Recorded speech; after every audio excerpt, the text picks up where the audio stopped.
in reading the Bible, and we're really good with our church attendance, and we stop some of the really big sins. We don't even realize subtly that we're not even really in faith anymore. That's why I say familiarity with Jesus, it breeds a laziness. When I am so far out on water that I have stepped out of the boat, I can't even see the shore anymore. It's just me and Jesus out here. You better believe I'm clinging to him, and it's called desperation. So how I keep this thing alive in me is the gift of desperation, because if he does not show up, I am toast. Not like, oh, I'm in cruise control, I'm okay, A21's going to make it. I'm like, if I don't pray, this has got like nothing to do with anybody else. This is like, I need this for me. If I am not in the work, I need this thing for me. I'm like, got to believe God. Nothing will keep you close to Jesus like being desperate. The challenge is not to build your life so. Hey guys, happy new month, happy June, happy upcoming weekend. This is another episode of Thursdays with God. Today I've actually managed to record on the actual day.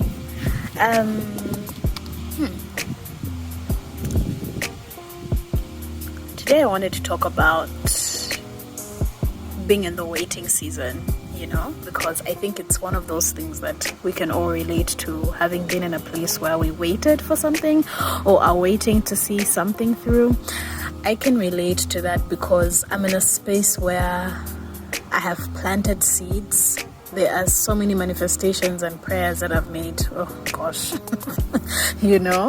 and what's so funny is sometimes you pray for something or you put out something into the universe, you pray to God, and you don't see it happen right then and there, sometimes until months or even years later. And I think something like that happened to me recently. I think the hardest part about being a human being is being in a state of not knowing, not having clarity, not seeing why things are going. And I think these are the moments in which our faith is actually really tested. Ashley, my dog is trying to run away. Are you able to withstand the trials? Are you able to withstand just waiting and waiting, despite you not even knowing that the thing that you're waiting for might come or might not come, And I think these are the moments where our faith is tested, our character is built or broken, our limiting beliefs are also illuminated. Like you get to see, okay, maybe I have limiting beliefs in the area of money. Maybe I don't believe that I'm able to make this amount of money, to be able to gain this job, to be able to be in this healthy relationship. And I think maybe that is the interesting thing about being in the waiting season of, you're here, waiting season, your blessing is there. You have to deconstruct yourself. You have to work on your limiting beliefs. You have to work on your self-worth. You have to be okay with knowing that this thing that you want might not come, and you have to be okay with living without it while still also making space for the possibility of it coming in your life, which blows my mind all the time. Because what do you mean? I have to keep having faith for this thing that I haven't seen, but I should also make space for it to happen should it happen. It's such an interesting thing, but it's also amazing to see the kind of people we become in that waiting season, in that praying season, in that waiting for God to come through. Reminds me of a verse in the Bible, Micah 7:7. That is one of my favorite verses, because it just reminds me to say we are always in a state of wanting the best, of waiting, of transition, and the secret is to wait. The secret is to have faith. The secret is to make space for what's yet to come while still holding on to that faith. And it's so hard to do that. It's so hard to... You're not seeing it happening in real life, but you know to say God is working, but you want to see the behind the scenes. What's working behind the scenes? When is it going to come? Like, give me a timeline. And it's so frustrating. It's so frustrating. I've been in that place for I think 3 years now.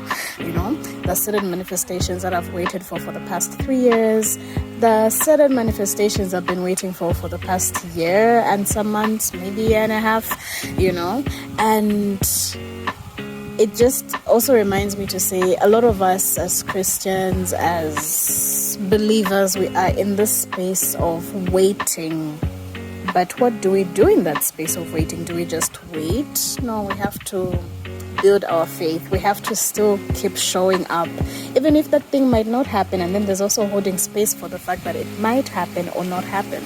And yeah, let's talk about that. Let's talk about the waiting season. Let's talk about how hard it is, the frustrations, the feeling of will it ever come true, the feeling of feeling secluded, the feeling of feeling like God is not hearing you, like God is not in your vicinity, like God has abandoned you, but deep in your hearts of hearts, because of your faith and the evidence of how He's shown up in your life, you're able to know to say, He's gonna do it again. Maybe just not in this time, but when it happens, I also feel like it reminds me of what people say when what you've been wanting to happen happens.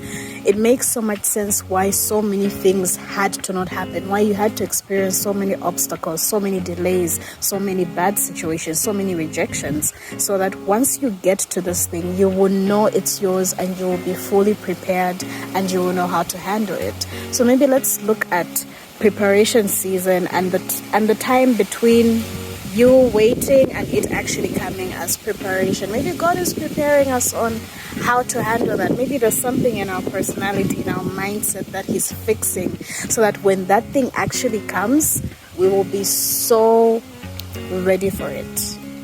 Have a lovely weekend, you guys, and I can't wait to see you next week. Bye.